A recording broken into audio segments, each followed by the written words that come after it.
now because of that.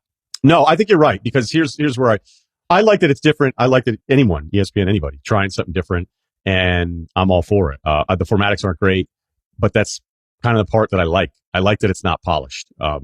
There's definitely things where I feel like, I mean, Eli plays the role of the little brother perfectly. Like, you watch it and you go, oh yeah, that's his little brother. I mean, Peyton just talks right over the top the entire time. Yeah.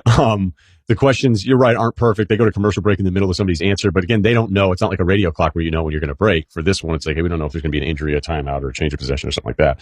So yeah, they can make all that a little crisper, but I'd rather it be this loose. I'd rather it have this much freedom, because I think if people got more involved with it, it'd be a bigger problem. But Monday night is a perfect example, like where the Manning cast can shine, because it's a blowout. It really wasn't that close. I mean, there was a chance there where you thought maybe the Eagles, if they got another score back in that game, didn't really feel that way. They were struggling all night long. Dallas is really good. And Dak Prescott's terrific. So we already covered all that kind of stuff.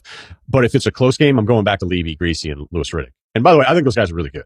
The problem is those guys are going up against something new with the star power of Peyton and Eli Manning. And if there's one thing that you ever learn from me on this podcast, at least when it comes to the business stuff, is that ESPN, Fox, CBS, ABC, NBC, all of the stuff, they're star obsessed, because we as a society are star obsessed. There's a reason why People Magazine works.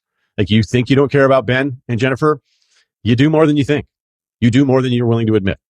You know what I'm saying? Like, there's plenty of stuff that we're like, oh, I don't care about. People care about this stuff. People like stars. There's something about stars. We're obsessed with it. Let me see here.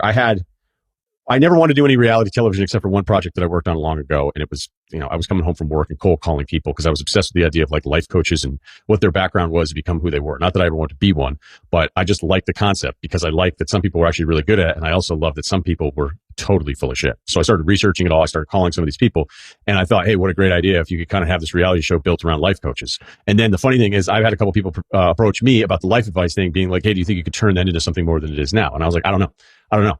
Every time it was ever brought up in any kind of meeting, it was always, well, if you're going to do the life coach thing, you should have it be celebrity life coaches. Or if you want to do life advice television version, you'd have to have like celebrities. How many celebrities do you know? And that's how we'll go ahead and pitch it. It's like, unless you have celebrities tagged to any of the stuff that's reality based, no one gives a shit about any of it. And it's the same way. It's why Jerry Rice gets a deal immediately is on the top shows. It's why Emmitt Smith got a top deal immediately, even though those guys were not nearly polished enough. I talked to an executive years ago about Kevin Garnett coming to ESPN, and I was like, how did that go? Because Kevin Garnett's a little different. Like, you're not just going to roll him out there from maybe a countdown and expect that it's going to be normal. And that's where I think TNT, kind of like the Manning cast with Kevin Garnett, found a way to kind of make it work. It's a little different. KG's World 21 or whatever it is.